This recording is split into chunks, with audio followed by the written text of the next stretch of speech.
আসসালামু আলাইকুম প্রিয় ভিউয়ার্স, কি অবস্থা, কেমন আছেন আপনারা? আশা করি সবাই ভালো আছেন। তো ভিউয়ার্স, আমি বরাবরের মতন আবারও এক নতুন ধামাকা নিয়ে আপনার সামনে হাজির হয়েছি। তো চলেন বেশি কথা না বলে শুরু করা যাক। আজ আমি রিভিউ করতে যাচ্ছি জনপ্রিয় ধারাবাহিক নাটক গরিবের ঘরের রাজপুত্র 13 নম্বর পর্ব। এই পর্বটি ছিল টান টান উত্তেজনা, আবেগ এবং নতুন মোড়ে ভরা। এই নাটকটিতে প্রধান চরিত্রে অভিনয় করছেন বাংলাদেশের একজন জনপ্রিয় অভিনেতা মিরাজ খান এবং নায়িকার চরিত্রে অভিনয় করছেন বাংলাদেশের একজন জনপ্রিয় অভিনেত্রী অনন্যা ইসলাম।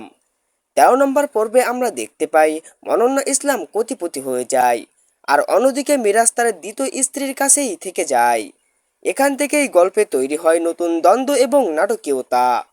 এরপর দেখা যায় মিরাজের সেই বেইমান কাকি এবং তার চাচাতো বোন একটি মার্কেট থেকে অনেক কিছু চুরি করে ফেলে। তবে ঘটনাটি আরও নাটকীয় হয়ে ওঠে যখন সেই ক্ষতিপূরণ দিয়ে দেওয়া হয়।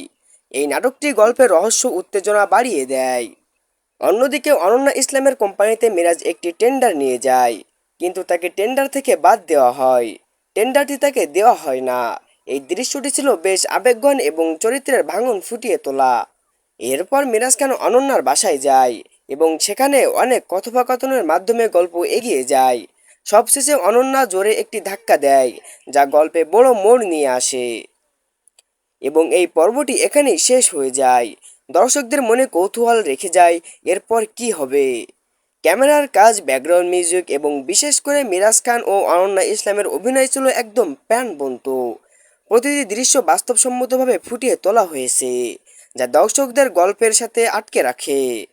সব মিলে 13 নম্বর পর্বটি ছিল দারুণ উপভোগ এবং উত্তেজনাপূর্ণ। এখন সবাই অপেক্ষা করছে পরবর্তী ঘটনার জন্য। খুব শীঘ্রই 14 নম্বর পর্ব আসতে চলেছে।